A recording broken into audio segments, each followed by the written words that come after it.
mimpiku. Jadi aku menceritakan mimpiku ini. Itu mimpiku. Kalau mengenai apa yang dilakukan Musa, masa saya harus melakukan seperti yang Musa lakukan? Itu pertanyaan yang kurang bijaksana menurut saya. Karena kenapa? Karena Tuhan itu memilih seseorang untuk dijadikan nabi atau dijadikan sesuatu, memiliki jabatan tertentu yang Tuhan karuniai kepada seseorang. Dia pasti memiliki tugas dan karunia yang lain daripada yang lainnya lagi. Seperti Nabi Daud memiliki tugas lain, Nabi Musa memiliki tugas lain, terus Nabi Yesaya memiliki tugas lain, Elia memiliki tugas lain, Enoch memiliki tugas lain. Demikian juga saya juga memiliki tugas lain. Itu cuma karunia aja yang saya dapatkan, di mana saya bermimpi seperti itu, gitu. Tugas saya tidak sama. Saya mau tambah Saya sedikit beda. Ya. Jadi begini. Yesus, Jadi begini, Pak Denny. Minta maaf, Pak. Saya lupa ayatnya, dikatakan di situ, selain daripada Dia nggak ada lagi orang yang menjadi Allah. Sudah tidak ada, kecuali Yesus itu nanti datang untuk ke dunia ini. Sudah tidak ada nabi lain, sudah tidak ada. Jadi jangan ada orang lagi yang mengaku bahwa dia nabi atau bahwa dia Allah. Jangan. Coba kasih ayatnya, Bu. Itu makanya saya lupa ayat itu di mana. Nanti kalau nggak ada ayatnya nggak valid soalnya. Iya, saya lupa aja. Cuma saya lupa di mana dia ditulis. Tetapi ada perkataan itu. Jangan ngomong kalau nggak ada ayatnya. Yang lain. Jangan ngomong kalau nggak ada ayatnya. Kalau dikatakan, oh Yesus datang di sana, Yesus datang di sana, Yesus datang di sana, kepada ini, menyerupai ini, jangan percaya bahwa itu adalah nabi-nabi palsu. Itu ada perkataan. Jadi hati-hati. Kalau nggak ada nabi lagi setelah Yesus, tolong kasih ayatnya. Iya, nanti ya, sabar ya, saya cari dulu. Iya, harus cari. Bilang kalau nggak ada lagi nabi setelah Yesus. Iya.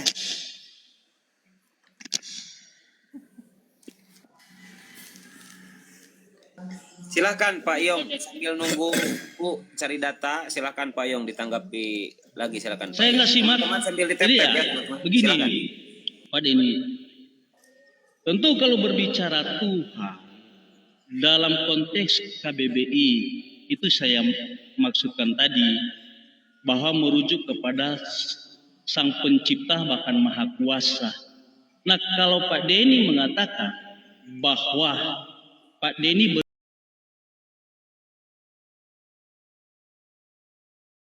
mimpi, karena mimpi buka tidur. Ya, kita tidak mau menyimpulkan bahwa itu satu kebenaran karena itu subjektif. Iya kan? Bahkan kami ya, sebagai orang Kristen, pengalaman kami dalam keadaan seperti itu banyak kali kami menjumpai Yesus yang adalah Tuhan. Bahkan suaranya itu jelas. Itu sebabnya keyakinan orang Kristen itu sangat kuat bahwa Allah yang kami sembah itu bukan dongeng. Allah yang kami sembah itu bukan abu-abu, tetapi nyata, pernah eksis 2000 tahun yang lalu, bahkan hadir dalam hidup kami. Tapi Buya, itu kan subjektif. Terserah Buya sama Pak Denny mengatakan itu tidak benar, itu terserah. Tetapi pengalaman kami sebagai orang Kristen, banyak kali kami berjumpa dengan Yesus. Izin dalam peristiwa Pak Yong, izin. Jangan bawa-bawa nama saya nggak ikutan, saya sebagai penengah saja biar silakan sama Pak Denny. Bahkan dalam peristiwa, Pak Denny, bahkan dalam peristiwa, ketika kami diperhadapkan dengan maut, sebetulnya secara manusia mustahil saya bisa hidup sampai sekarang. Bahkan pun anak-anak saya ketika mengalami kecelakaan. Tetapi itulah Tuhan kita, Yesus Kristus.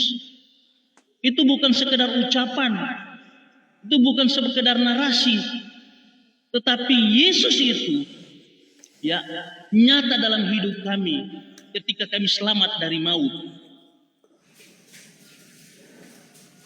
Jadi nggak apa kalau Pak Denny mengatakan bahwa dalam mimpi Tuhan mengatakan, "Hai Denny, saat ini aku melantik kamu sebagai Tuhan." Nggak apalah. Tetapi dalam kita mengkaji secara akademik, ya Pak Denny, apakah layak ya Pak Denny dikatakan Tuhan? Kalau Pak Denny bisa merespon dalam kehidupan Pak Denny, jujur Pak Denny, ya saya mengikut Yesus yang adalah Tuhan, yang adalah Allah. Jangankan minuman keras, alkohol, menghisap rokok saja saya nggak mau. Pak izin. Karena dalam 1 Korintus 3 ayat 16. Ya. Jangan terlalu Ya ini fokus, subjektif ya, subjektif. Ya. Karena dalam 1 Korintus 3 ayat 16, tidak tahukah kamu bahwa tubuhmu adalah bait Allah dan roh Allah diam di dalam kamu? Barang siapa membinasakan ya bait Allah, maka Allah juga akan membinasakan dia. Kalau masalah Jadi kami mengimani Yesus betul-betul. Ya. Boleh saya bicara? Ya. Kalau masalah alkohol itu justru memerintahkan kita untuk, kalau masalah alkohol, supaya kamu tahu juga ya, Tuhan justru memerintahkan kita untuk minum alkohol, tapi nggak boleh mabuk. Pakai data Pak Denny pakai data biar percaya pakai data biar akademi, silakan. Tuhan itu justru memerintahkan kita untuk minum. Izin Pak Yong, jangan dipotong. Pak Denny, kata anggur. Pak Yong, dalam Alkitab. Pak Yong, jangan dipotong dulu ya. Tadi Anda ngomong nggak dipotong sama Pak Denny, kondusif ya. Silakan Pak Denny, jangan dipotong dulu. Lanjut Pak Denny. Jadi Tuhan itu justru senang memerintahkan kita untuk minum anggur karena Dia berkenan atas apa yang kita perbuat bagi Dia. Itu ada ayatnya. Setelah saya cek kata-kata anggur itu dari original teksnya, ternyata anggur yang dimaksud itu adalah anggur yang beralkohol. Bukan anggur sari buah anggur, bukan. Tetapi betul-betul fermentasi anggur yang memabukkan. Itu justru diperintah Tuhan untuk meminumnya. Kalau kamu mau tahu ayatnya, tak kasih ayatnya sebentar ya.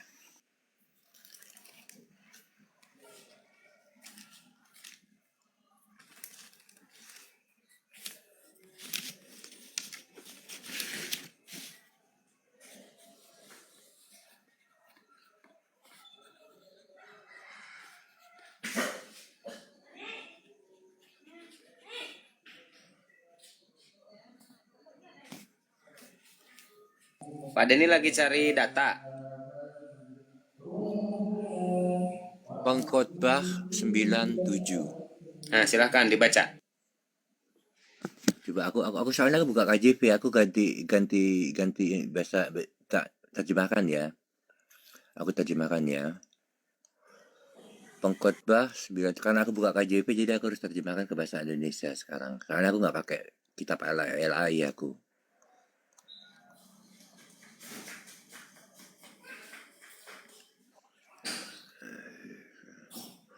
Pergilah, makanlah makananmu dengan sukacita dan minumlah anggurmu dengan hati yang gembira.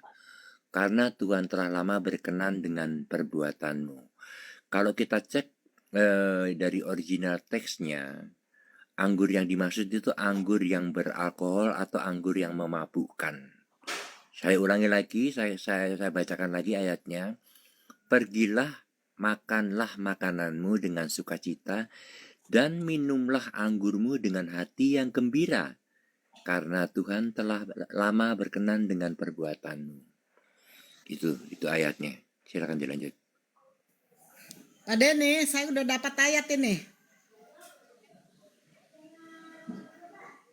Izin Bu, jangan masuk dulu biar Pak Yong dulu menanggapi ya. Nanti setelah Pak Yong, silakan Pak Yong tanggapi. Jadi apa yang disampaikan oleh Pak Denny tadi, ya lewat satu dalil yang Pak Denny ambil itu kalau dalam Alkitab secara spesifik tidak mengatakan bahwa itu anggur yang memabukkan, tetapi di situ dikatakan anggur. Tapi ada banyak tafsiran mengatakan seperti itu. Nah, dalam Alkitab itu tidak ada kontroversi. Ya, ayat demi ayat.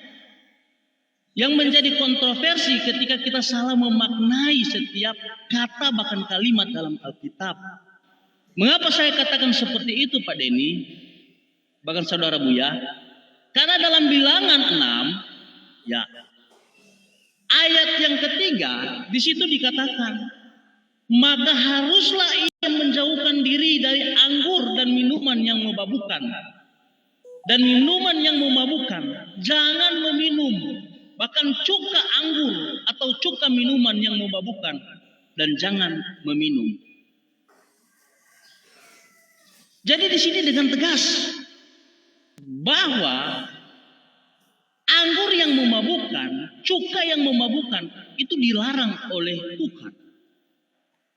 Nah, narasi yang disampaikan oleh Pak Denny tadi, dengar dulu. Narasi yang disampaikan oleh Pak Denny tadi itu tidak secara spesifik bahwa itu anggur yang memabukkan. Karena anggur yang memabukkan itu anggur yang difragmentasikan. Ayo kita cek ayatnya, Kalau anggur itu kita hanya buka original diperas teksnya. itu. Kita buka original teksnya. Kita buka original teksnya, kita bahas. Ya, silakan. Sekarang kamu bilang, silakan. dengarkan. Kamu bilang anggur itu tidak memabukkan ya. Kamu bilang ya. Kalau saya bilang memabukkan, sekarang kita cek diri original teksnya. Aku buka kamera.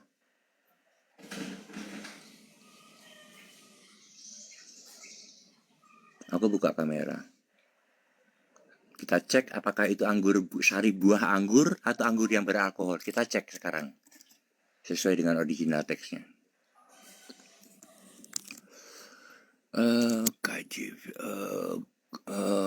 Hebrew.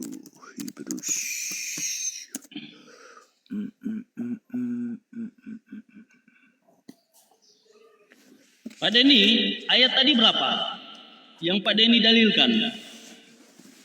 Enggak. Kita langsung ke original teksnya aja. Enggak usah Iya, tapi ayatnya. Aku kitab mau bahkan membuktikan. ayatnya. Ecclesiastes. Iya, kitab bahkan ayatnya. Ecclesiastes 97. Apa itu ya? Kalau dalam bahasa Indonesia apa? Enggak. Kita cek aja di sini. Kita cek original teksnya. Jangan lari kemana-mana dulu. Iya. Oke. Ini ya. Ecclesiastes Keluaran 7. Jangan dipotong. Biar aku menjelaskan pelan-pelan. Ecclesiastes 97. Yang sebelah kiri. Itu kalau bahasa Indonesia apa? Jangan dipotong-potong. Aku mau menjelaskan dipotong-potong. Pak Nur, Jangan dipotong-potong. Ya. Jangan dipotong-potong. Iya. Saya ini ngomong sama Bu Nur Maida. Tolong tetap kondusif Pak. Ya, dengarkan dulu. Nanti kalau ingin menanggapi setelah selesai Pak Denny bernarasi. Lanjut Pak Denny. Lanjut. Iya, kita sekarang kita mau ngecek secara alkitabiah sesuai dengan original teksnya, apakah anggur itu anggur yang memabukkan atau cuma sari buah anggur. Kita harus cek di situ dari original teksnya. Kita ke sini. Ini ada tulisan kata-kata wine. Kita semua tahu kan? Wine itu kan anggur toh. Sekarang ini bahasa Ibraninya. Kalau di bahasa Ibraninya namanya Yeneka. Yeneka ya. Wine itu kalau bahasa Ibraninya Yeneka. Ini dari original teksnya ini. Nah, kita sekarang masuk ke Yeneka. Apakah itu arti daripada Yeneka? Kita masuk ke Yeneka. Nah, ini sekarang kita Yeneka. Ini kata-kata Yeneka itu sendiri kita bahas sekarang. Anggur yang dimaksud Yeneka ini apa? Anggur Yeneka ini apa ini? Sekarang kita turun ke bawah. Dari sini Yeneka ini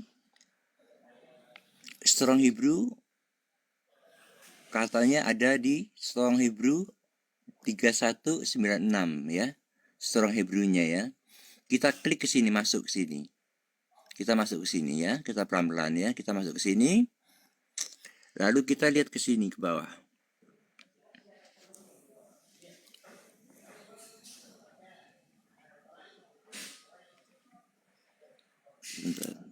Ini strong Strong lexicon. Ini wine ya, yayin, wine, leksikon daripada kata-kata tadi yayin ya, yang berasal dari sana tadi ya bahasanya. Nah sekarang ini kita artinya, definisinya. Artinya apa? Meaning. Meaning ini kan artinya kan. Meaning itu wine, intoxication. Itu dibilang wine-nya itu intoxication. Yang anggur yang di situ dia sebut di sini intoxication.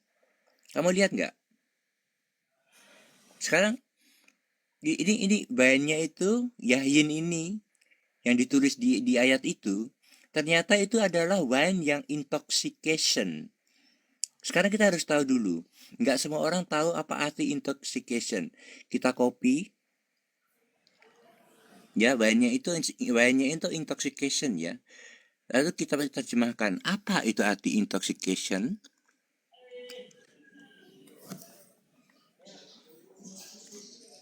Kemabukan atau memabukkan, berarti beralkohol. Kalau sari buah itu tidak memabukkan, intoxication.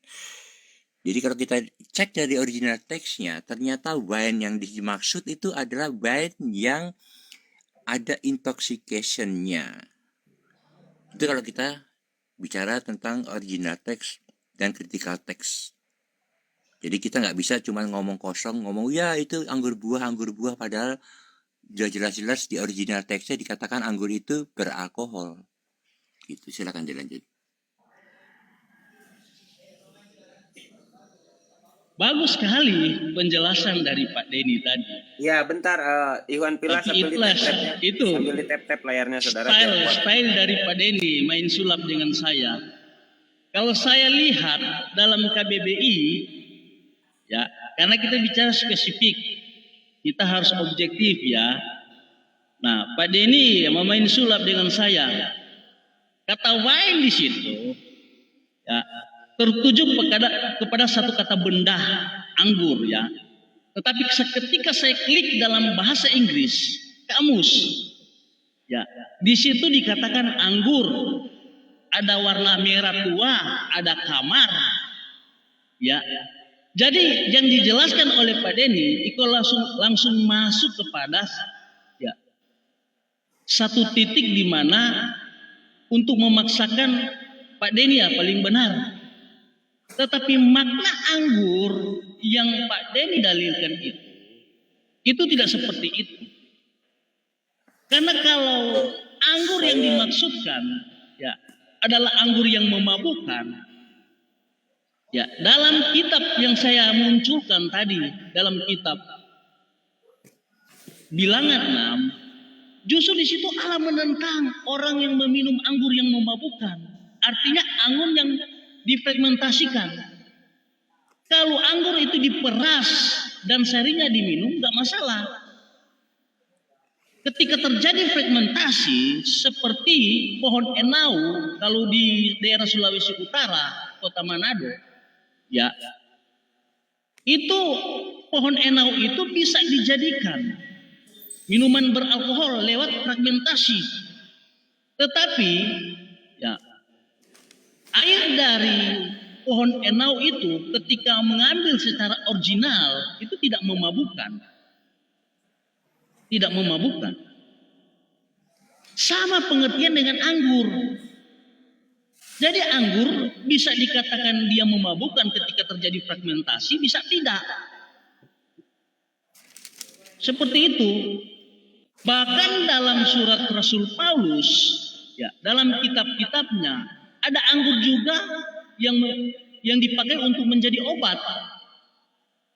Itu ada prosesnya juga, ada literasi, Pak Denny. Jadi jangan kita mengeneral bahwa semua anggur itu memabukkan. Tidak seperti itu. Seperti ya, pohon enau, apakah setiap air yang keluar dari pohon enau itu bisa memabukkan? Tidak. Air dari pohon enau itu bisa memabukkan ketika terjadi yang namanya penyulingan, hasil fragmentasi. Oke, boleh saya ya, disimpan gini. Sampai asam baru Ya gini. dibuat Jadi proses gini. penyulingan. Ya jadi gini Gitu ya. Pak Jadi Denny. gini ya. Jadi gini ya. Jadi kita gini aja. Kita ambil garis tengah. Aku menyebut anggur yang dimaksudkan itu ada alkoholnya sesuai dengan bahasa original teksnya dan diterangkan secara ilmiah bahwa itu memang benar-benar beralkohol. Tetapi kalau kamu menolaknya, nggak apa-apa, berarti kita beda pendapat aja, nggak jadi masalah kok. Gitu. Ya, enggak. Jangan seperti itu. Kita kan di sini belajar. Ya, kalau Walaupun kita benar-benar berbeda. belajar, saya ada dasarnya soalnya. Ya, Saya begini Pak Denny. Dalil yang Pak Denny tunjukkan tadi dalam kitab mana Pak Denny? Karena saya di sini ada bahasa asli juga. Dalil yang Pak Denny tunjukkan tadi. Coba buka bahasa Ibraninya, coba kamu kalau ada original teksnya buka bahasa Ibraninya. Dalam kitab Bilangan. Bahasa Ibrani. Ecclesiastes 9:7.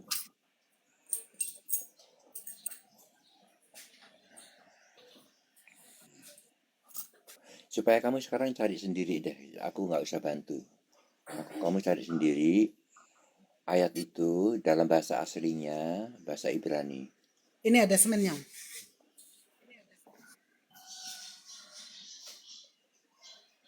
Sudah ketemu bahasa Ibraninya? Ayat itu? Bentar, izin semuanya izin. Ahi Peri, assalamualaikum Ahi. Waalaikumsalam.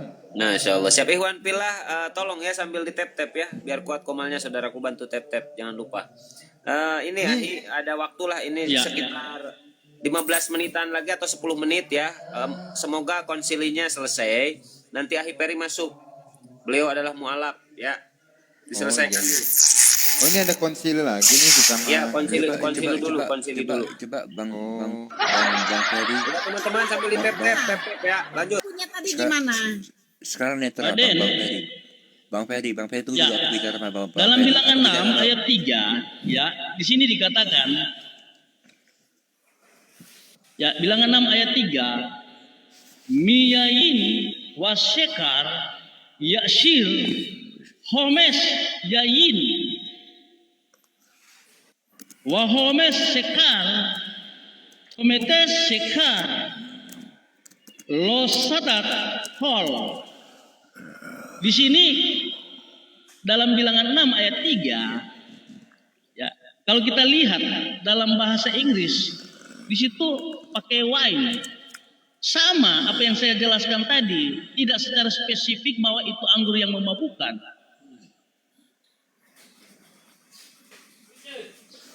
Itu pakai wine situ, from wine, dari Oh, anggur. bicara anggur nih, anggur. Iya, mau rasa Fer? Enggak lah, di Islam Udahlah. nggak boleh, jelas. Seperti itulah. Halo. Ya, Bu Nur Maida Kristen juga. Ya. Oh, ya udahlah, konsili dulu. Itu dilarang minum anggurnya itu ya. Khusus pada hari hari-hari separation itu apa ya sebentar ya. Itu bukan Ini ya, itu jadi bukan- pembahasan ini Ikhwan Pilah, ini lagi membahas anggur. Nah, di kekristenan menurut Pak Denny itu diperbolehkan. itu ayat yang ini Bilangan 6:3 itu sebenarnya itu khusus pada hari-hari pemisahan aja. Jadi bukan untuk selama-lamanya, tetapi khusus untuk hari-hari pemisahan aja itu. Oh, berarti Jadi menurut Pak khusus. Denny diperbolehkan ya Pak Denny minum anggur gitu ya? Iya, itu di Pengkhotbah 97 dibolehkan. 1 Timotius juga diperbolehkan itu Pak Denny? Iya, ada banyak 1 kok. Timotius kalau nggak salah. Iya, Iya, diperbolehkan. boleh kok. Jadi kalau yang ini yang apa bilangan 63 itu khusus pada hari-hari pemisahan. Jadi bukan untuk selama-lamanya itu. Itu khusus pada hari-hari tertentu saja. Tapi Perintah di itu Efesus ya. nggak diperbolehkan. Coba kamu belajar juga. Efesus Hah? 2 kalau nggak salah. Coba Di aku Efesus. coba ayo. Aku bongkar, kasih ayatnya sini. Coba. Nggak ada Silakan, Bang satu Yong. pun larangan alkohol. Nah ini begini Nah, ya, ini sampai kelar pembahasan ini biar Bang Iyong sama Ibu Nurmaida paham gitu bahwa memang di kekristenan ini justru Tuhan memerintah makan anggur ya, kata Pak Denny. Kita buktikan Ini- pakai data-data ini- yang ada. Iwan Pilah sambil di-tap-tap, Ahi Peri nanti Ahi bisa Jadi- masuk Jadi sedikit-sedikit ya. setiap Kasih data lanjut.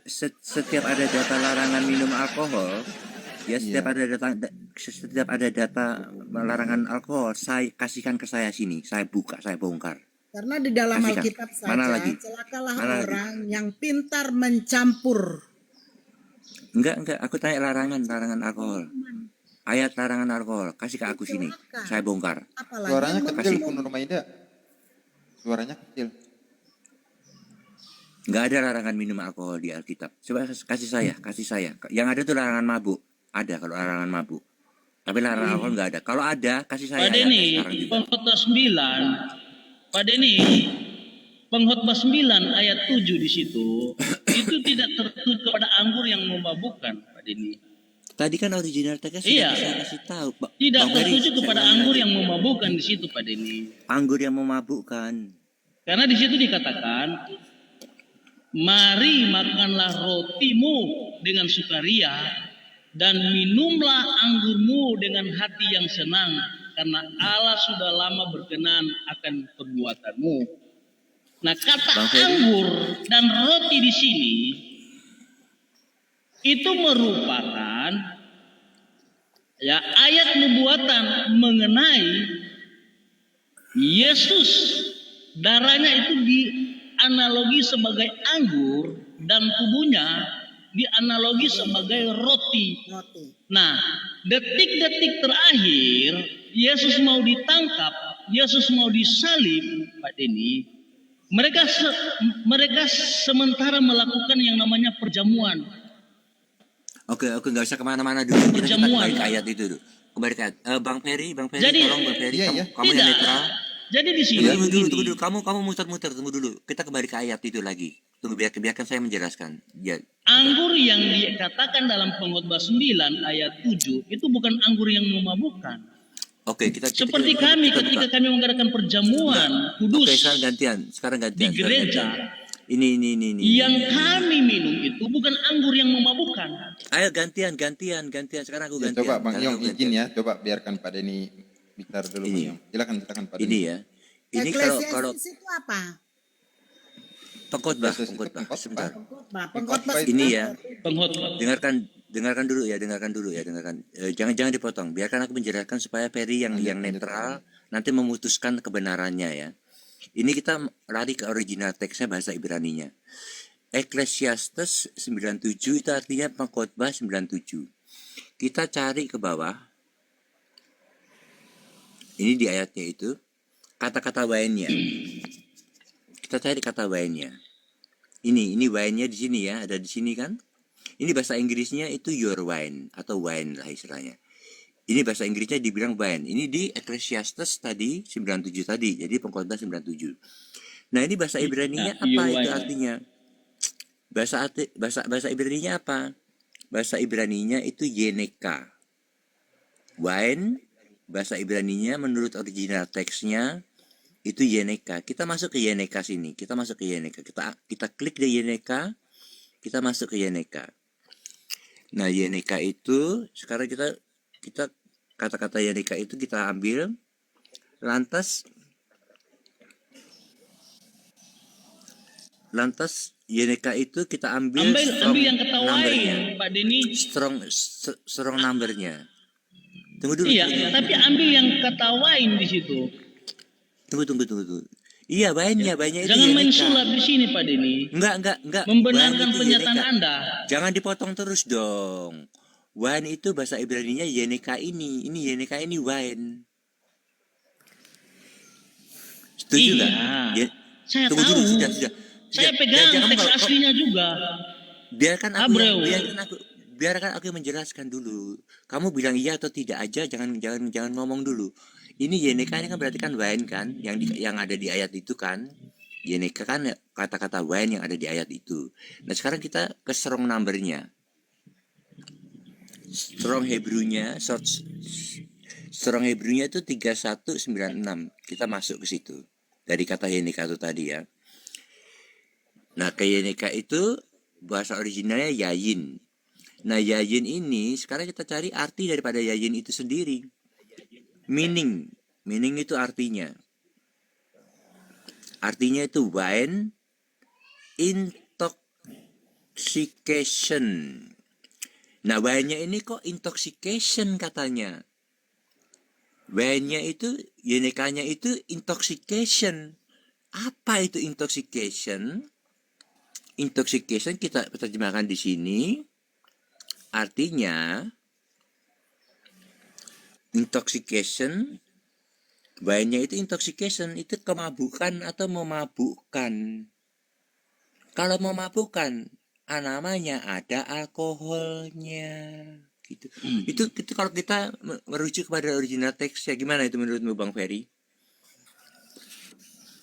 Jadi ini Alkitab itu jangan diartikan secara letter-let.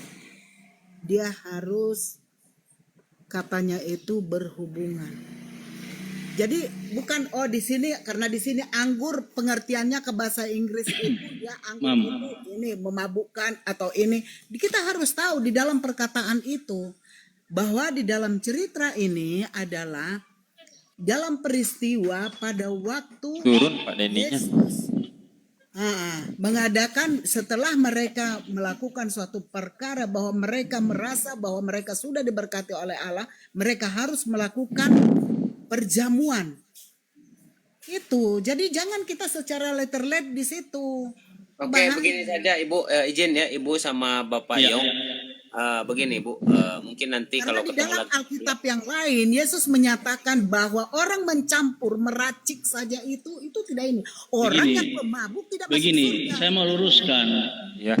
Dalil yang dibuktikan oleh Pak Denny itu, ya, saya mau katakan, ketika kata yayin, ya, kita sandingkan dengan kata yeneka, itu sudah berbeda maknanya. Artinya, Nah, Pak Denny kalau langsung masuk di yayin, sebetulnya dalam teks yang saya miliki itu tidak merujuk ke situ. Karena itu bersifat umum. Di situ kan dia pakai kata fine, bisa yayin, bisa yeneka. Jadi kalau wine di situ itu berbicara anggur, tetapi jangan kita mengeneral bahwa itu anggur yang memabukkan. memabukkan. Iya, kalau yayin ya betul, tetapi ini kan yeneka, bahasa asli bukan yayin. Jadi kita kalau mau memahami satu makna dalam Bible itu, karena ketika kita paksakan kata yayin ayat 7, nah itu akan bertabrakan dengan kita itu. Jadi nggak bisa menafsir Bible nggak seperti itu, sesuai dengan peristiwa dan budaya. Bang Yong izin, gimana Ahi Ferry? Apakah Ahi tertarik dengan pembahasan ini atau kita Turun Bu. ya begini Bu, izin bentar Bu. Orangnya udah turun. Nanti dilanjut ketika kita ketemu lagi sama Pak Denny ya, jadi Muslim. Nah coba kira-kira menurut Pak Yong atau menurut Ibu gitu kan sebagai seorang Kristen. Ya, Iya. saya hanya menyimak. Saya mau makan dulu. Saya mau Oh, siap iya. saja ya. Makan dulu, biar sama Ibu Iya, dulu iya. siap. Makan dulu Pak, makan dulu Tapi ya. ketika aku Ya. masuk Muslim dan muka aku selalu kena wudu, muka aku jadi lebih cerah Bu ya. mukaku jadi lebih cerah ya. Beda coba kita perhatikan sama teman-teman Kristen. Iya, iya, gimana Bu Nurmaida? Mau Nah, apa? sama Ibu Nurmaida, Bapak ini makan dulu sama Ibu. Kira-kira Bu, menurut Ibu ini gimana ya? Kira-kira apa yang kira-kira mau dibahas nih asiknya di pagi hari ini? Penyaliban atau keselamatan atau Iya, ketuhanan? iya, gini ya.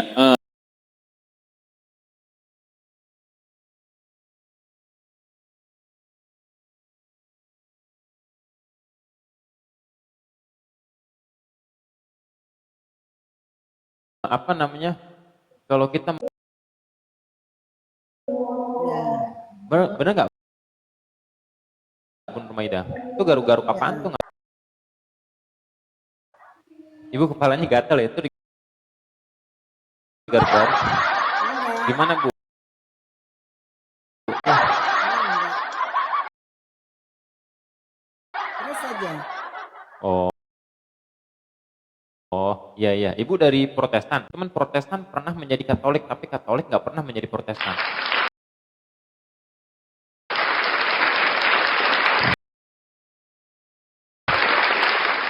Karena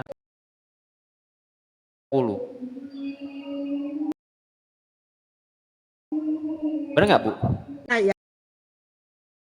dari tahun berapa ke tahun berapa? Oh, tahun 1500-an itu Bu. Ya, Om Ji itu penghujat. Ya gimana Bu Nurmaida? Menurut Bu Nurmaida tuh apa? Di dalam Ulangan pasal 6 nomor 4. ulangan berapa? Pasal 6 nomor 4. Coba Bu buka Bu. Ulangan. Tapi ini Bu naik diskusi udah mandi kan? Bu, Ibu. Sudah, tukang ada datang jadi bilangan ulangan 6. Enggak nih Bu naik diskusi udah mandi apa belum? Saya jaga tukang kerja. Oh jadi belum mandi, pantes kepalanya gatal tadi.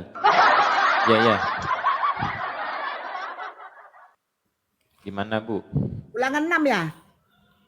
Iya Ulangan 6, pasal 6 nomor 4. Iya. Terus? Di situ apa Bu perkataannya Bu? Dengarlah hai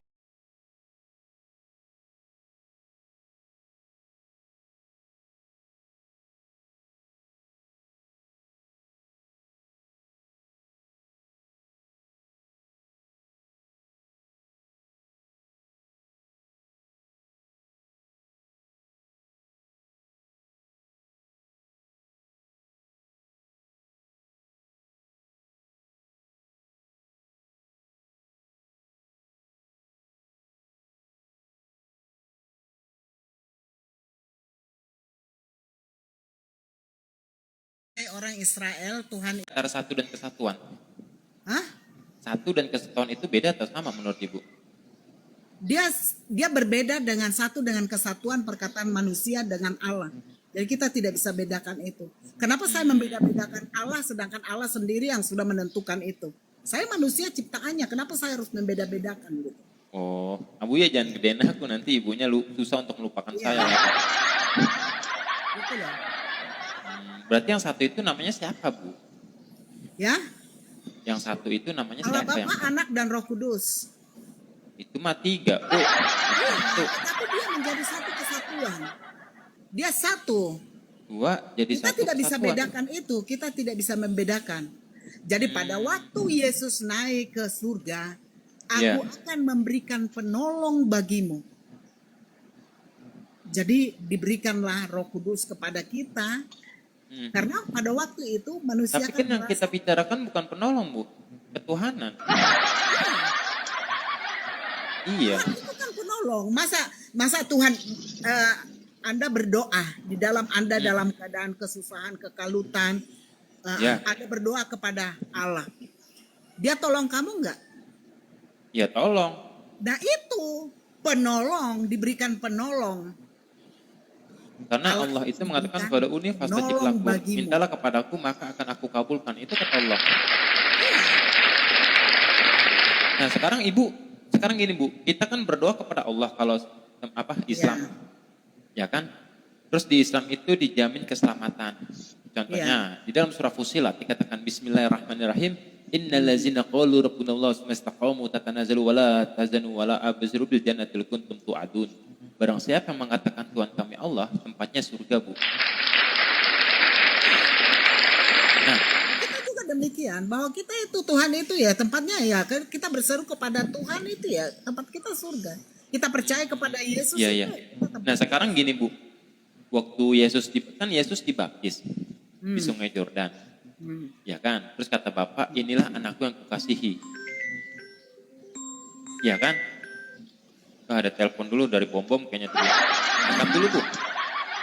Sudah. Oh, bukan dari Bom ya, bukan. Oh, bukan. Iya, jadi kan ketika Yesus dibaptis di Sungai Yordan. Lalu ada Yesus yang sedang dibaptis oleh Yohanes. Yang kedua adalah ada suara Bapa yang mengatakan inilah anakku yang kukasihi. Ya, Yang ketiga, ada burung merpati yang digambarkan sebagai Roh Kudus. Roh Kudus ya. Ya kan? Nah, ketika ibu berdoa, itu berdoa mintanya kepada siapa, Bu? Kepada Yesus atau Bapa yang dari langit tadi suaranya, atau kepada Roh Kudus? Saya berdoa kepada Yesus karena hanya Dia yang memberikan kita jaminan melalui perantaraannya Dia kita sampai kepada Allah Bapa di surga. Berarti Yesus hanya sebagai perantara. Yesus itu hanya sebagai perantara. Loh, kita tidak sanggup menghadap Allah Bapa itu karena kita punya penuh dengan dosa. Ya contohnya kayak gini, Bu. Misalkan perantara Komal Abuya sehingga kita dipertemukan. Setuju nggak? Ya, Perantaranya adalah Abuya. loh, kamu jangan samakan manusia Kan dengan perantara, Bu. petukangan. Apa bedanya? Jangan. Iya. Jadi Allah Bapa, Anak dan Roh Kudus itu satu. Jadi pada waktu Yesus diutus ke atas dunia ini, Dia Iya. menyerupai manusia. Nah, dan dia menyerupai manusia supaya Yesus itu mengetahui penderitaan daripada kita manusia. Sehingga pada waktu pengadilan nanti Yesus, pada waktu kedatangan Yesus ke atas Allah Bapa ke atas dunia ini, Dia sudah bisa menjadi sebagai pembela kita. Jangan. Jadi sama dengan hakim, jangan. Dia banyak penderitaan, dia sudah melakukan perbuatan yang baik, dia sudah melakukan ini, dia sudah melakukan ini. Itulah yang dikatakan oleh Muslim, perbuatan baik itu mendampingi kita di dalam semua kehidupan kita. Tapi gini, Bu, kalau di dalam Muslim nggak hanya tentang itu. Di dalam Muslim itu ada namanya syirik khafi dan syirik jali. Syirik besar ini adalah menduakan Tuhan. Di Keluaran itu juga dinyatakan Allah itu sifatnya maha pencemburu. Bagaimana? Di dalam kitab Ibu, di Keluaran, itu dikatakan Allah itu sifatnya maha pencemburu. Nah, di Matius pasal 6 nomor 24, janganlah engkau mengabdi kepada dua Tuhan. Jelas. Di Matius pasal 12 nomor 29, hukum yang terutama. Di sana jelas, Bu. Sekarang saya gini, itu kan berarti kan tentang Trinitas kan? Ya. Iya kan? Nah, apakah Yesus mengajarkan tentang Trinitas, Bu? Yesus menceritakan Trinitas. Iya. Allah itu Dia satu dalam Dia itu satu, Allah Bapa, Anak dan Roh Kudus. Semuanya itu ada di dalam, iya. Kita tidak bisa memisahkan itu. Jadi kita tidak, hari ini kita berada di atas dunia ini, Roh Kudus yang selalu dia mendampingi kita. Karena kita punya kehidupan ini di atas dunia ini, dia tidak ada wujud Allah lagi yang ada di atas dunia ini. Sehingga dia mengirimkan Roh Kudus untuk mendampingi manusia di atas dunia ini. Supaya pada waktu kita hilap dalam kehidupan kita, dia berbisik dalam diri kita ini, jangan melakukan itu. Itu dosa gitu. Yang menerangkan dosa itu bagi manusia. Jadi Peri izin sebentar, Bu izin sebentar, Iya, iya. Bu. Saya ada kegiatan ya, izin. Di sini ada Peri, ada Bang Len juga, dia moderator. Tapi saya tetap bawa HP, cuman nggak bisa buka mute ya. Bang Len, Assalamualaikum Bang Len. Waalaikumsalam warahmatullahi wabarakatuh. Ikhwan Pilah sambil di tap-tap ya, saudara, biar kuat Komal ini baru bangkit semalam akun sehat, Kang Glenn? Alhamdulillah. Alhamdulillah, syukron. Dilanjut. Tap tap tap tap tap tap tap tap tap tap.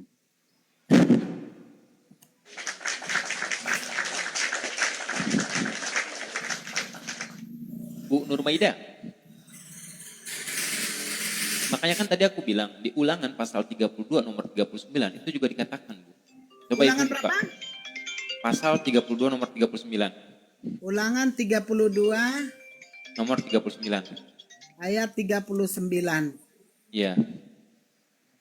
Lihatlah sekarang bahwa akulah dia. Tidak ada Allah kecuali aku. Akulah yang mematikan dan yang menghidupkan. Aku telah meremukkan, tetapi akulah yang menyembuhkan. Dan seorang pun tidak ada yang dapat melepaskannya dari tanganku. Di situ dikatakan tidak ada Tuhan kecuali Bapa. Dan di situ juga menekankan Tuhan itu adalah Bapa. Bukannya Yesus, Bu. Ingat enggak? Jadi pada waktu peristiwa di atas dunia ini, Allah sudah tahu bahwa manusia itu pencipta. Jadi ini panjang ceritanya, Pak. Iya. Jadi kita Cerita tidak lah, Bu, bisa sampai buka menurut puasa pemikiran ceritanya. kita. Pemikiran kita tentang kealahan itu. Tetapi kita hanya belajar. Jadi pada waktu Yesus Allah Bapa di surga sudah tahu bahwa manusia ini akan jatuh ke dalam dosa. Karena setan sudah ada dibuang ke dalam dunia ini. Sehingga mereka berencana untuk mengirimkan Yesus untuk ke atas dunia ini, pengganti untuk menjadi perantara bagi manusia ini. Gitu. Dia mengirimkan Yesus. Itu mah dosa waris, Bu. Yesus yang ngajarin dosa waris. Kita kan bicara tentang konsep Tuhan. Bahkan kalau bercerita dosa, Bu, dosa itu itu dengan cara kita bertobat itu diampuni. Contohnya Yeskiel nih, aku bacakan Lukas 15:7, Kolose 14:22, Lukas 5:32 dan KPR 17:30. Dosa itu ditanggung masing-masing. Bu, Jadi kalau pada Ibu, waktu kita menerima Yesus itu, bukan Iya. berarti kita tidak bisa berbuat, langsung kita ini tidak berbuat dosa. Maksudnya bagaimana ya? Pada waktu diberikan Yesus itu sebagai untuk menebus manusia dari perbuatan dosa, ini kita ya. Bu sebentar dulu, Iya. kita kan bahasnya ketuhanan. Kenapa kok jadi ke dosa waris sih? Loh, situ yang tadi menyatakan dosa waris. Ya karena Ibu pada awalnya cerita kan dari awal mulanya manusia itu udah berdosa, itu kan dosa waris. Ya iya, dosa waris. Dosa waris itu dia sudah tidak terbelenggu dengan dalam kehidupan kita lagi. Dosa waris itu gini, kecenderungan kita berbuat dosa. Kecenderungan. Aduh, kita lihat sana. Aduh, ada pemikiran kita untuk berbuat dosa. Makanya dikirimkan Roh Kudus untuk menangkal itu supaya kita menuntun kita tidak melakukan dosa. Coba, Ibu ada Bible kan di situ, Bu? Ada. Coba buka Matius 11:25, Bu. Matius 11:25.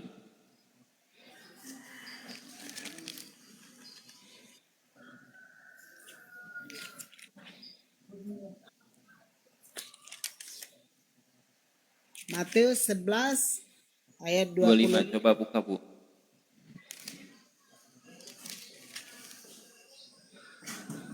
Pada waktu itu berkatalah Yesus, aku bersyukur kepadamu Bapa, Tuhan langit dan bumi.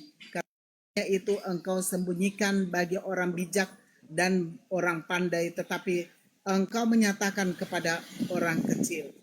Nah, berarti di situ yang Ayat mengatakan siapa, Bu? 26. Enggak, Ayat sebentar, yang 26. mengatakan siapa? Tunggu dulu, ayat 26. Ya Bapa, itulah yang berkenan kepadamu. Ya Bapa, berarti kalau ada Bapa, berarti ada Anak dan ada Roh Kudus. Sebentar, Bu. Coba baca ulang lagi. Di situ yang berkata siapa? Yesus bukan? Ayat 25. Iya, yang berkata Yesus. Juru selamat. Pada waktu itu berkatalah Yesus, aku bersyukur kepadamu Bapa. Ya. Yesus yang berkata. Nah, berarti Yesus sendiri juga mengatakan Bapa itu Tuhan langit dan bumi, Bu. Jelas kan? Iya. Nah, berarti Yesus Tuhan di mana? Sedangkan di langit dan di bumi Yesus mengatakan Tuhan itu Bapa. Yesus Tuhan di mana?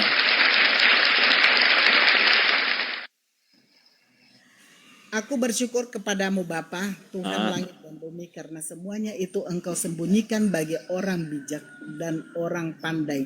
Yesus pada waktu berada di atas dunia ini, dia Ya. adalah sebagai manusia.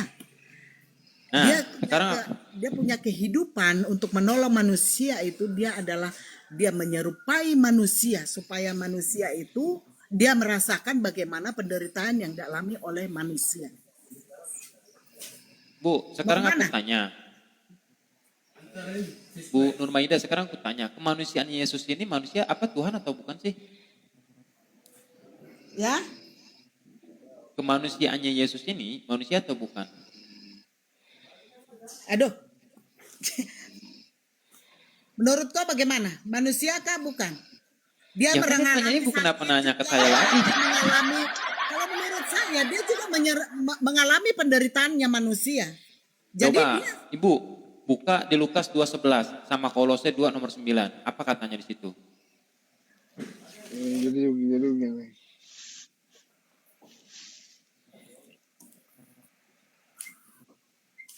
Itu perkataan Paulus dan perkataan Lukas tuh, Lukas 2 nomor 11. saya maaf ya, saya sebenarnya bukan ahli Taurat atau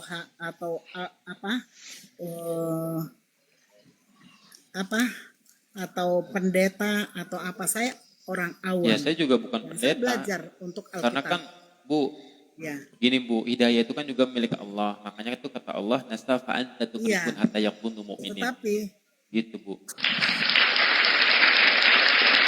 Coba Ibu. Ibu kan membantah tadi kan manusianya itu kan bukan Tuhan kan? bagaimana? Manusianya Yesus itu Tuhan bukan, sekarang saya tanya. Yang tadi Ibu katakan tadi, Tuhan bukan? Yesus itu diutus ke dunia ini. Jadi dia merasakan penderitaan manusia. Oh berarti ketika Yesus diutus ada yang mengutus. Allah Bapa yang mengutus. Oh berarti dia utusan Bu, jelas Bu, ngapain dituhanin lagi? Itulah ya. Jadi karena dia diutus dari surga, ini dia datang dari surga loh. Ya Yohanes 17 murid-murid juga dari Datang surga. dari surga. Ada manusia lain yang datang dari surga untuk Murid-murid merasakan Yesus itu juga penderitaan dari dan surga bukan Bu? Murid-murid Ya. Yesus. Murid-murid Yesus. Murid-murid Yesus tidak dari surga, dia tidak dari surga. Aku bukakan ya. Nih. Murid-murid Yesus juga dari surga Bu. Yohanes 17 buka Bu. Yohanes 17 nih, bentar ya aku buka ya. Murid-murid Yesus juga dari surga loh. Mana ada nggak dari surga? Coba Ibu baca dulu Yohanes 17 di nomor ke-13. Coba baca di situ apa katanya.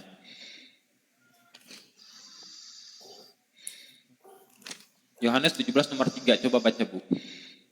Lain kali kita buat topik, baru kita ini supaya maksudnya kita tahu semua ayat itu baru ini. Jangan hanya nyemplong-nyemplong. Jadi kamu yang sudah paham karena hostnya, jadi sehingga mematikan lawan, nggak boleh seperti itu karena kealahan itu tidak ada menurut pemikiran manusia. Kau harus paham itu. Assalamualaikum. Waalaikumsalam. Ya kan tadi kan Ibu mengatakan Yesus itu kan diutus dari surga. Ya kan? Kan Ibu mengatakan kemanusiaan Yesus ini berbeda dengan kita. Matius berapa? Nah, Ibu mengatakan perbedaannya Yohanes berapa? Kenapa? Yohanes berapa? Yohanes 17 nomor 3. Yohanes 17 nomor 3. 15 ayat yang ketiga.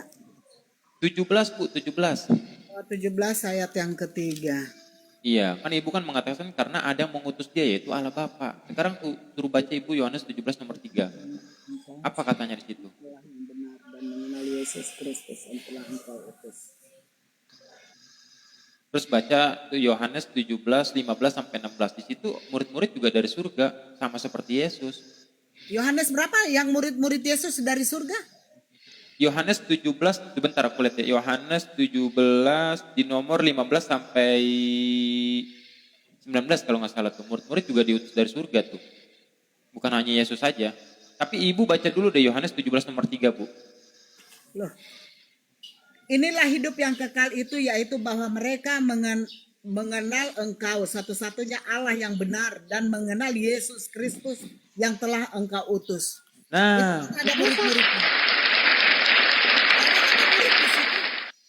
ya, Nggak ada murid-muridnya. Nggak ada murid-muridnya kata murid itu di situ di Yesus. nomor ke-15 sampai 19 murid-murid juga diutus dari surga. Tetapi supaya engkau melindungi mereka daripada yang jahat. Mereka bukan dari dunia sama seperti Nah, mereka juga bukan dari dunia. Mana murid-murid Yesus yang mana? Murid-murid Yesus yang mana yang dari surga mana? Ya, di situ kan intinya mereka juga sama dari Murid-murid Yesus bukan dari tidak ada dunia yang kan? dari surga. Oke, coba baca ulang lagi Bu tadi.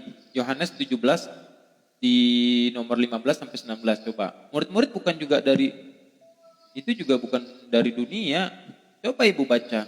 Kamu mualaf itu karena kau tidak belajar tentang Yesus itu siapa. Lah kan itu jelas murid-murid juga bukan dari dunia. Mana? Yang mana? Murid-murid 12 murid Yesus itu kamu maksud. Ya Allah Bu, di situ dikatakan apa? Coba Ibu baca Yohanes 17 nomor 15 sampai 19. Coba baca lagi Bu. Ya. Coba baca lagi. Bahkan Bu, yang menuhankan ketuhanan manusianya Yesus itu dikatakan orang-orang yang disesatkan oleh Tuhan. Coba Ibu buka Roma 1 pasal 25.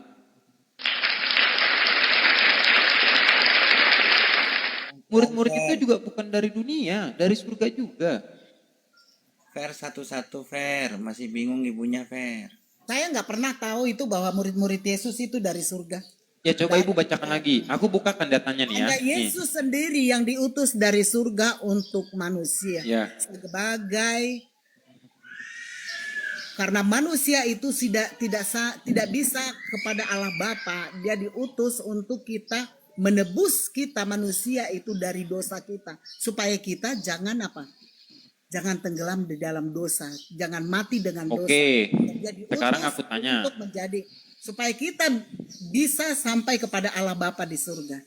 Dia sebagai perantara kita kepada Allah Bapa di surga. Kalau tidak ada Yesus, kau tidak akan bisa ini. Kau percaya kepada Yesus saja supaya kau bisa sampai ke surga.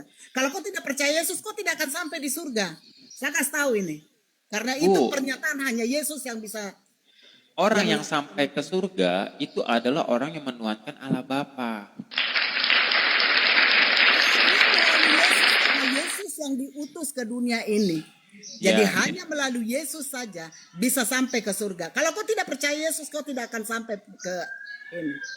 Bu, gini Bu ya. Pertama gini Bu. Di dalam Yohanes pasal 4 nomor 44, ini kata Yesus nih. Kesaksianku adalah setiap para nabi itu nggak pernah dihormati di negerinya sendiri. Nah, Yohanes pasal 3 nomor 34, kenapa Yesus ini diutus? Hanya untuk kaum Bani Israel yang pertama, yaitu sebagai penyampai firman. Lalu Saya Ibu kasih mengatakan tahu ya. satu.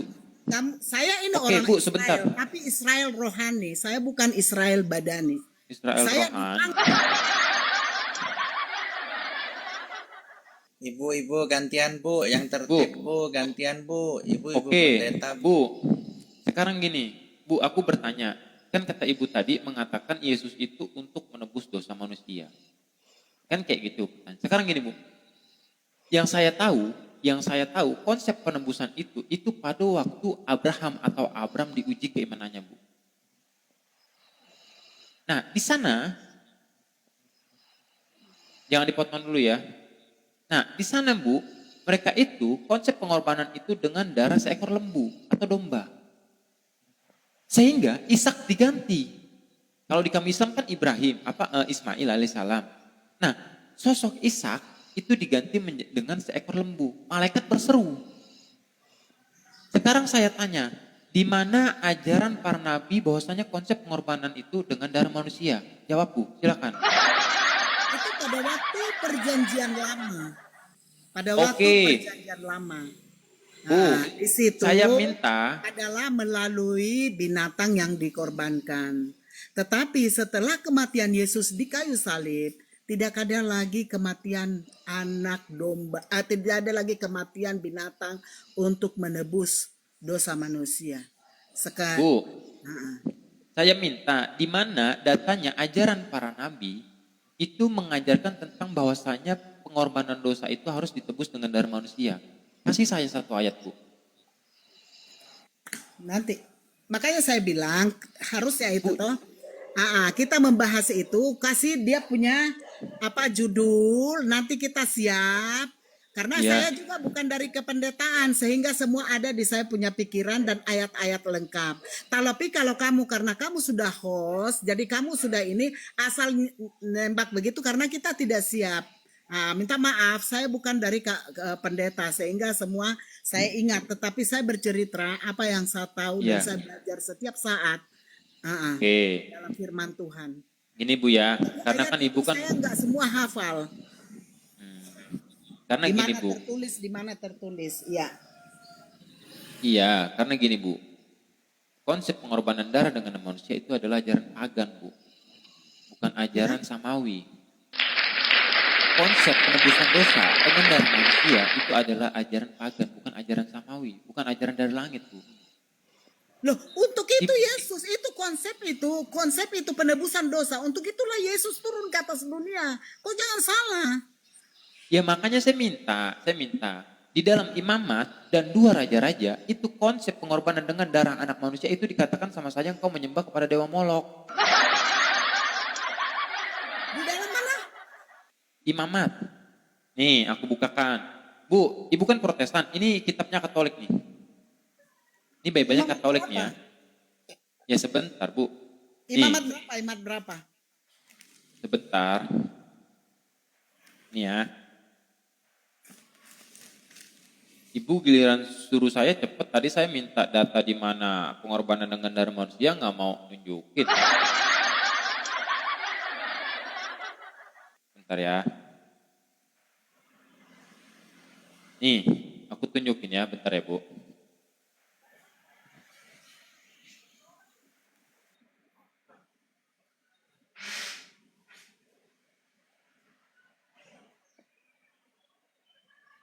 Om,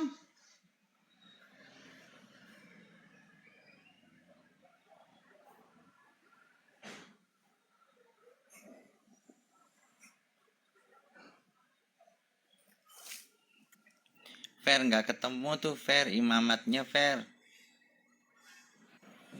Nih, bentar. Ini pertama aku bawakan dari Bible Katolik, Bu. Itu Ini, apa Fer? nih, Imamat. ini Bible Katolik. Enggak, nih aku bukakan dulu dari Bible Katolik nih. Nah, di sini, nih ya, Asera Dewi penduduk asli tanah Kanaan yang menjamin kesuburan. imamat berapa, Mas? Ya sebentar dulu Bu. Aduh. Sebentar dulu Bu, soalnya saya lagi puasa. Ibu mah enak nggak puasa. Ya, Puasa itu kita juga biasa Ferry. puasa, Mas. Tapi puasa itu tidak usah Iya, ya. diceritakan. Fer, saya setengah bulan lebih nggak makan siang loh Fer. Gak apa-apa, itu biasa. Kita Iya. juga biasa. 1 minggu puasa. Fer, Kita si puasa ibunya nggak belum mau. minggu, kita 1 bulan Bu. Lagi ibu yang diikutin siapa sih? 1 minggu puasa, 1 Yohanes pasal 2 nomor 6 tuh harus ngikutin Yesus. Kalau mau menuhankan Yesus. Ini puasa 1 minggu ngikutin siapa lagi? Loh, kalau ada kita Ferry. pergumulan pribadi kita mau puasa, Iya, ya, kalau- itu bisa. Imamat aja belum ketemu udah Yohanes lo buka. Hatu-hatu Fer. Pelan-pelan Pak Supir gigi satu. Enggak, itu enggak Yohanes, itu kamus dari Bible, kamus Bible Katolik kok. Oh. Iya. Imamat berapa tuh katanya belum ketemu tuh. Imamat Ntar berapa aku lupa carikan. dia. Sebutin aja biar dia nyari ntar nggak percaya. Imamat berapa? Heri, kau dari Ya. mualaf? Kau Dari mualaf? Katolik dia Bu. Iya, Katolik bahaya dulu kau. dia, Bu. Heri, kau harus kembali Ya. kepada Yesus. Nanti kau tidak selamat. Kau Lah sudah ibu menyerahkan cari imamat aja kagak ketemu. Oh, nyuruh Ferry balik. Iya. Imamat berapa? Ya sebentar Ibu, ini saya bukakan Bible-nya. Ibu pertama buka di 2 Raja-Raja 17 nomor 17. Di 2 Raja-Raja 23 nomor 10, Imamat 18:21, Imamat 20 nomor 2. Ulangan 12 nomor 31, Ulangan 18 nomor 10, Ulangan 18 nomor 2, Ulangan 33 nomor 6. Nah, dibantah semua sama perjanjian lama. Makanya aku mau jelasin tuh sini dulu, Bu. Nih aku tuh mau menjelaskan sini dulu, Bu ya. Ini dalam Bible Katolik, kamus Bible Katolik. Ulangan berapa? Makanya kan, aduh ya Tuhan. Ini sebentar dulu sih. Cepat. Ini orang tua yang umurnya sudah berapa tahun. Jadi Iya, Bu. ya. Nih, makanya Ibu dengerin dulu. Nih, bentar ya. Bentar ya, Bu. Nih, coba aku izin kecilin dulu, Bu ya. Nih, ini aku bukakan dari kamus Bible-nya dulu, Bu. Nih, di sini pertama adalah, tuh bentar. Bentar ya. Nih, baca, Bu. Asera, dewi penduduk asli tanah Kanaan, yang menjamin kesuburan, kita pastikan ya, yang menjamin kesuburan dipuja sebagai istri Baal. Nih, kita lihat ya. Yang dipuja sebagai istri Baal, lambangnya ialah pohon yang rimbun atau suatu tiang berhala. Ini dirujukkan Bible-nya, Bu. Nah, yang kedua adalah Asoret, dewi kesuburan, orang Sidon yang dimasukkan ke Israel oleh istri-istri Salomo. Ia disembah. Lalu kita baca di berikutnya, Bu. Di sini, bentar ya. Nah, di sini Tuhan lalu itu selalu dikatakan sebagai gelar. Gelar dewa-dewa penduduk asli tanah Kanaan yang ditentang oleh para nabi Tuhan dalam perjanjian lama. Ciri-cirinya adalah menjamin kesuburan. Coba kita lihat ya. Tadi lambangnya adalah kayu atau tiang atau pohon. Di sini selalu dikatakan gelar. Mas, Ini Baal, ini kita jangan buka di Katolik. Kita itu berbeda dengan ini. Apa? Saya nanti nggak ngerti itu. Iya. iya makanya Karena sebentar dulu. kita harus Alkitab Indonesia. Iya, makanya sebentar dulu, Bu. Karena Nih, isinya itu kadang berbeda. iya nggak apa-apa, nggak apa-apa. Nanti aku bukakan juga di Bible Protestan juga ada. Nih, ciri-cirinya selalu ditentang oleh para nabi Tuhan. Nih, ciri-ciri khasnya adalah menjamin kesuburan dan selalu ditentang oleh para nabi Tuhan. Baal ini selalu disembah oleh orang-orang Israel. Nah, kita bukakan Bible nih, Bu. Ini Bible Protestan kan? Iya. Oke, kita lihat ya, Bible Protestan. Pertama itu kan menceritakan tentang Baal tadi, di mana Baal itu selalu menjamin kesuburan dan lambangnya adalah tiang atau pohon, ya kan? Nah, kalau kita merujuk ke sini, Bu, coba kita lihat. Nih, Ibu perhatikan ya, Yesus dan Belzebul. Markus pasal 3 nomor 21. Ya kan? Siapa sosok Belzebul ini?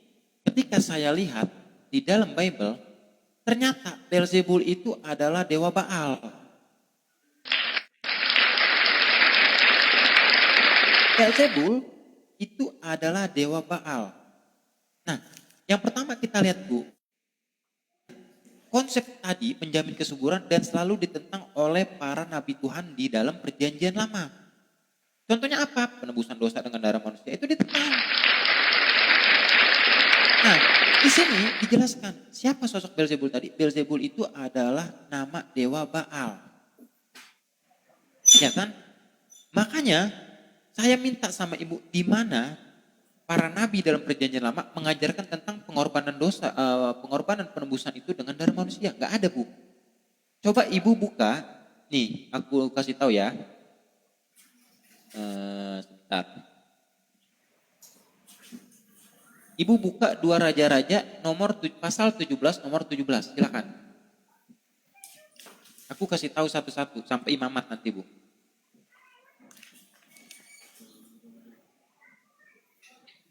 2 Raja-Raja berapa? eh, dua raja-raja atau enggak ini aja dua raja-raja di 23 nomor 10.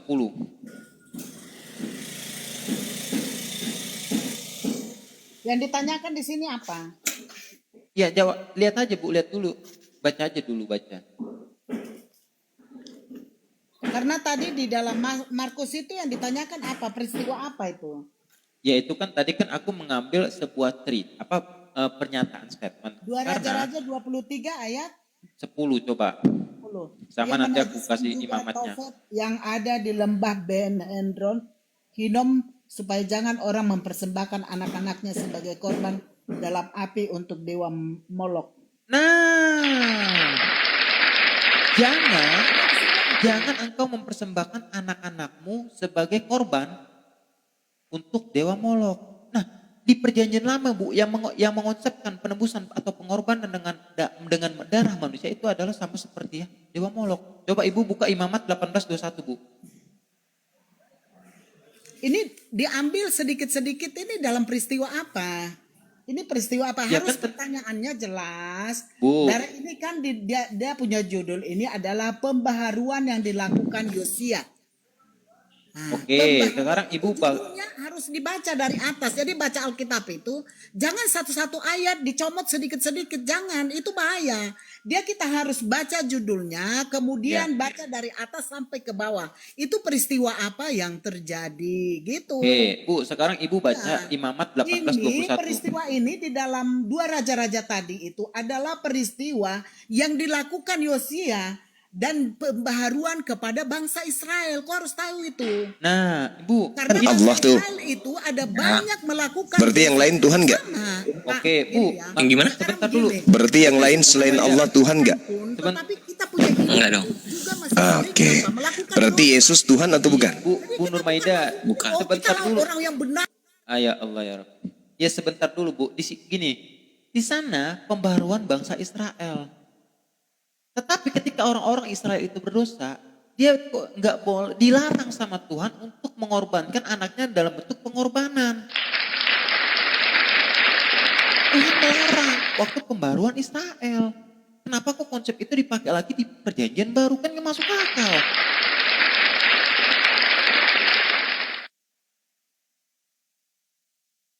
Kemute itu Bu, kemute. Fer, dia tipenya nyerocos. Iya kan kalau kita mau pakai akal, di sana pembaruan Israel, tanah Israel. Kenapa orang-orang Israel itu pada banyak dosa? Dia nggak sadar Tetapi di- Tuhan melarang. Iya, oleh Tuhan sebab itu. melarang. Iya benar. Coba apa larangan Tuhan tadi? Coba baca lagi Bu, di nomor 23 pasal 10-nya. Apa Kenapa larangan Tuhan Tuhan tadi? sudah larang? Kamu masih banyak yang tawuran, membunuh, melempar, terus. Apa sih? Kenapa masih banyak? Bu, Iya. di sana larangan Tuhan itu bukan kehidupan tentang manusia, tawuran manusia atau yang mereka melenceng daripada ajaran Alkitab. Oke, Jadi kita- sekarang aku tanya, Bu. Oleh sebab itu Yosia sebagai nabinya dipanggil untuk memperbaharui bangsa Israel ini. Nah, Bu, sebentar. Di sana Yosia memperbarui bangsa Israel. Kenapa? Karena orang-orang Israel itu mempunyai banyak dosa. Tetapi Tuhan melarang. Janganlah engkau mempersembahkan darah anak-anak sebagai korban kepada dewa Molok. Konsep ini dipakai di perjanjian baru. Coba Ibu buka Imamat Kalau di perjanjian 18:21. baru yang mana? Oke, Bu, sebentar. Ibu buka Imamat 18:21.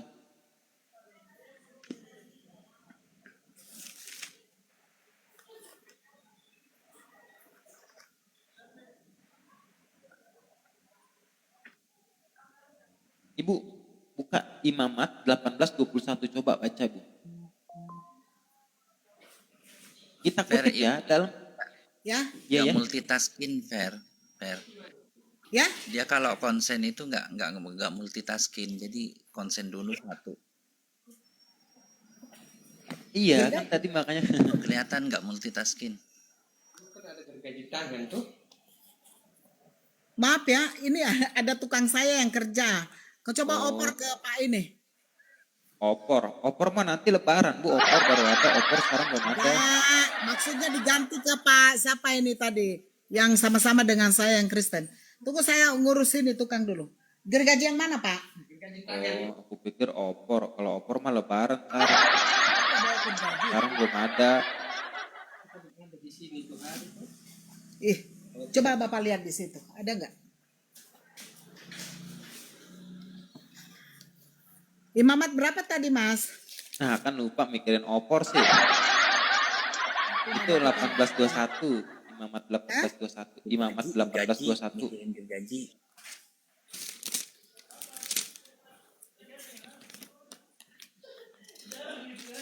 Mana Pak itu tadi? Pak. Pak siapa, Bu?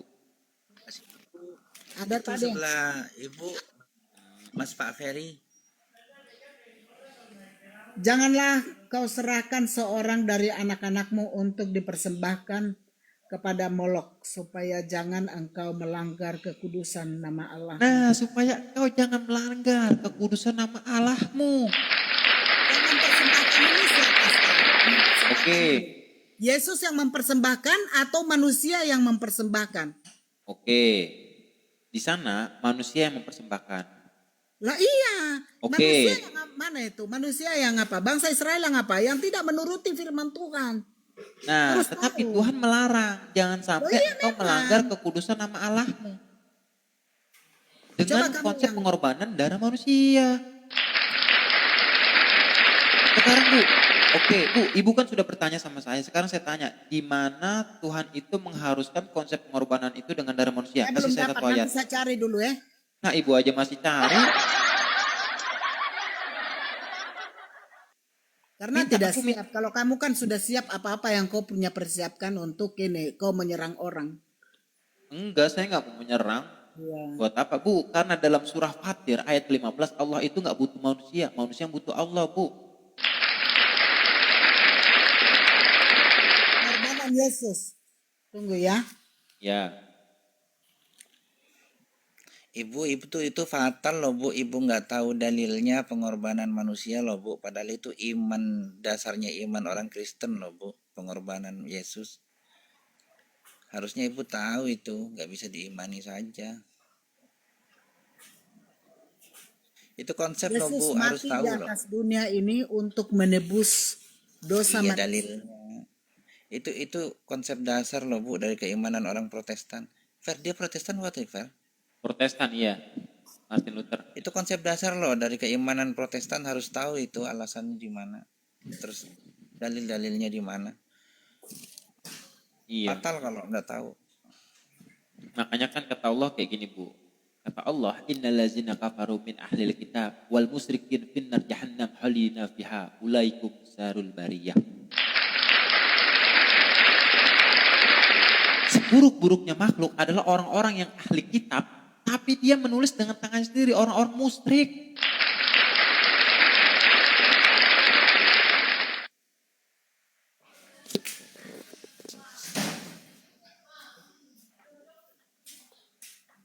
Mana Bu?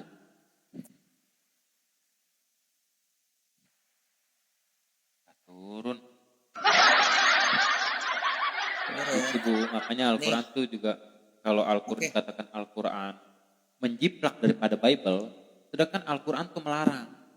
Dikatakan dalam Al-Quran, laqad kafarul ladzina qalu innallaha salisu salasa wa ma min ilahin ilahu wahid. Celaka orang-orang yang mengatakan Allah itu adalah salah satu dari yang tiga. Celaka.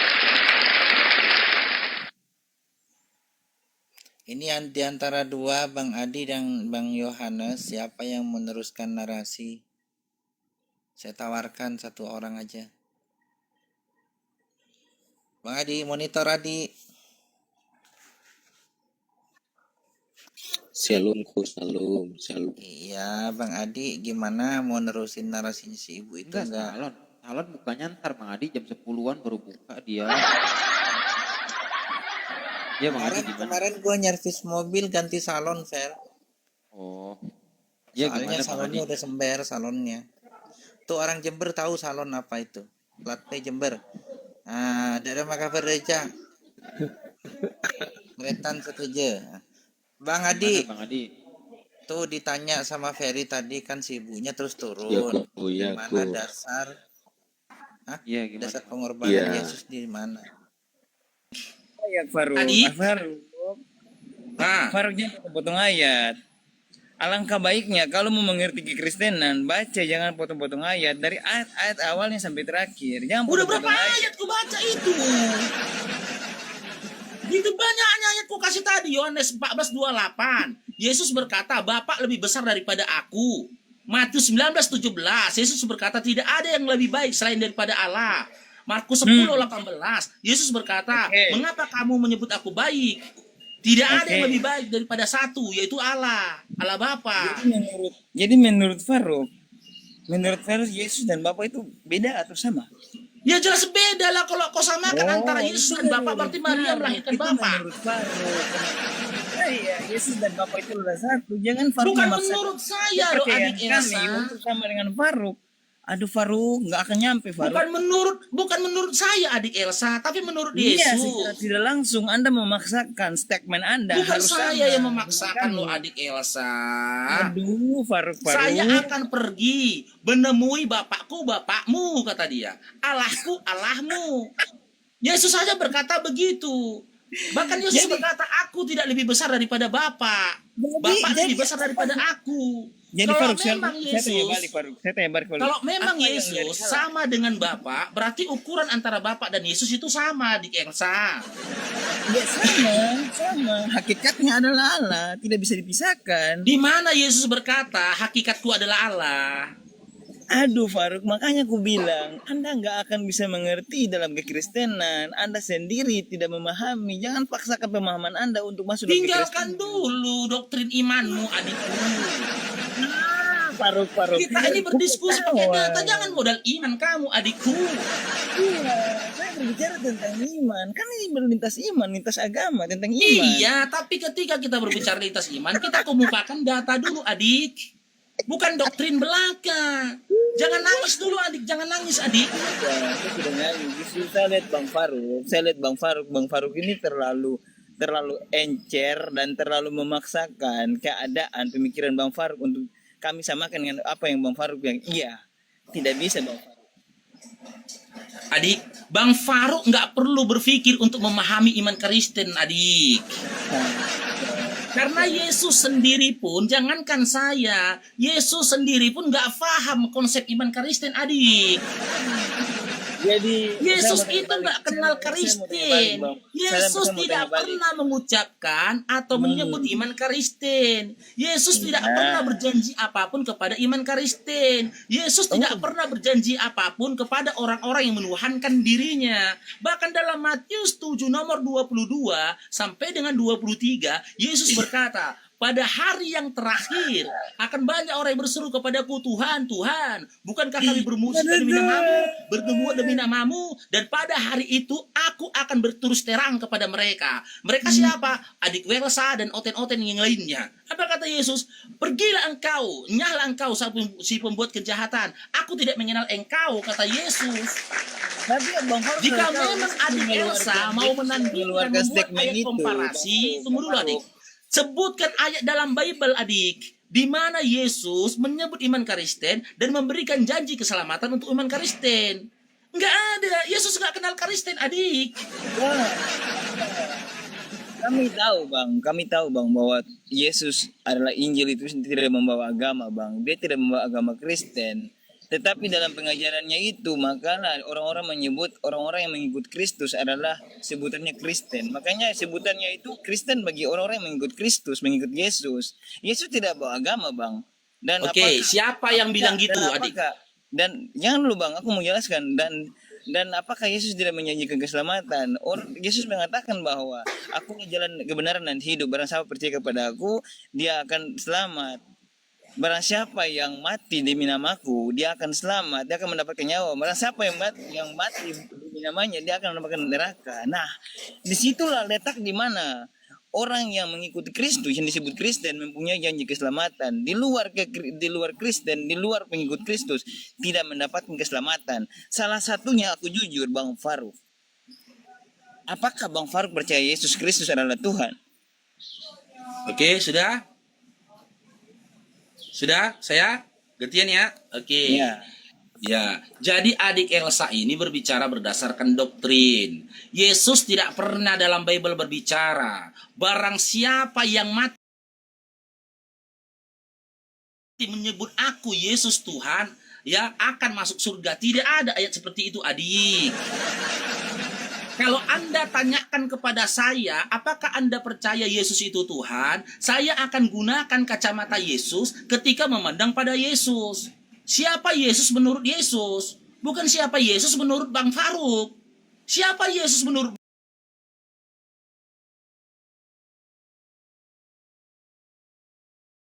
Bang Faruk? Siapa yang akan diri dia bukan Tuhan? Allah kita itu Esa.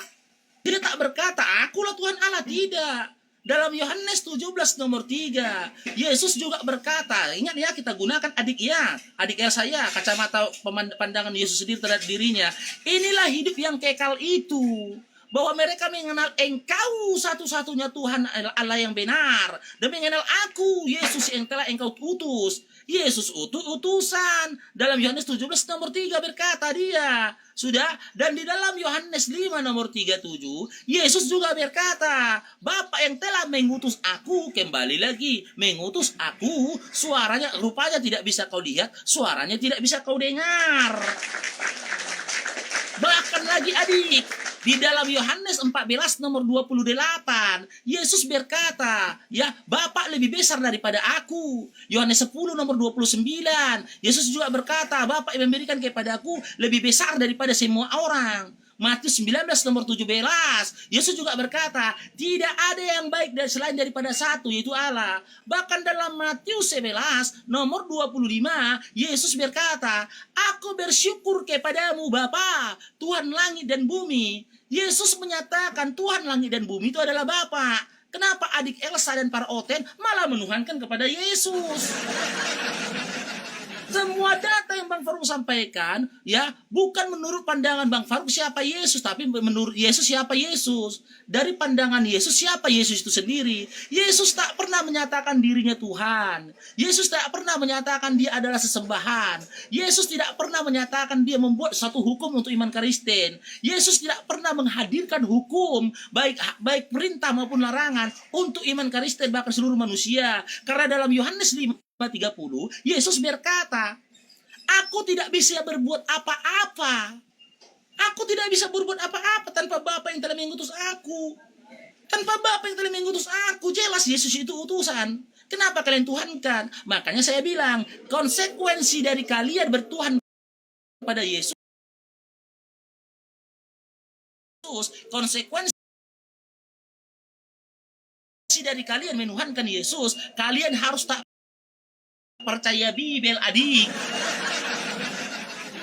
Kalian harus gak percaya Bible. Semua data yang Bang baru sampaikan pasti ada. Nih Bang, kalau memang sorry Bang. Kalau memang secara garis besar Abang membuat suatu data memang dari Alkitab, langsung dari ayat firman Tuhan, mengatakan bahwa Yesus itu utusan, bahwa Yesus itu bukan Tuhan, bahwa Yesus itu tidak ingin disembah, bahwa Yesus itu bukan siapa-siapa, dia hanya utusan atau pengiriman dari Allah sendiri, dari Allah sendiri kepada manusia. Ya, no problem. Itu bagi Bang Faruk, tapi bagi iman kami, Yesus itu adalah utusan dan dia juga adalah Tuhan, dan tidak ada data pun yang bisa membantah itu. Kalau memang Bang Faruk menyetujui itu berdasarkan ajaran Bang Faruk, ajaran Muslim, no problem, up to you. Aku nggak apa-apa. Tapi jangan Bang Faruk memaksakan kami orang Kristen untuk cobalah tidak percaya Bible, cobalah tidak percaya itu Yesus utusan. Seakan-akan Bang Faruk memaksakan kita tidak boleh mengikuti itu. You're wrong, adik. Sekarang Bang Faruk tanya kepada adik Welsa, dasar iman adik Welsa apa? Apa dasar iman adik Welsa mengatakan Yesus itu Tuhan? Apa dasarnya? Dasarnya bagi saya, dasar iman Kristen saya percaya bahwa Yesus adalah Tuhan dan dia adalah satu-satunya penebus dosa manusia. Tidak ada selain dasarnya apa? Dasarnya apa iman itu muncul di hatimu? Siapa yang mengatakan itu? Pernahkah Dasarnya itu, Yesus Bang. yang berkata seperti itu? Dasarnya itu Bang, karena Yesus itu lahir dan mati bagi manusia. Di mana Yesus mengatakan aku lahir dan mati demi manusia? Di mana, adik? Tidak perlu Abang mengatakan di mana Pak dan Ime, tidak barakallah. penting bagi kami Bang, tidak penting untuk kami menjawab pertanyaan Abang. Oh, Karena sudah berarti cukup- bagi sudah cukup adik Welsa percaya yang bahwa penting Yesus adalah Tuhan gitu. dan Juru Selamat. Kalau Bang Far tidak Iya, percaya, yang penting Yesus Tuhan. Apapun yang terjadi, yang penting Yesus Tuhan kan, adik. Kalau Yesus, ya udah. Yesus tetap Yesus. Itu Sekali Yesus tetap Yesus. berarti adik Welsa jangan naik ke room diskusi. Karena Iya, imanmu hanya sebatas doktrin belaka, adik. Jangan naik. Jangan gitu kamu naik. Saran dari Bang Faruk untuk adik Welsa, jangan naik ke room diskusi. Karena dasar imanmu adalah iman buta, adik.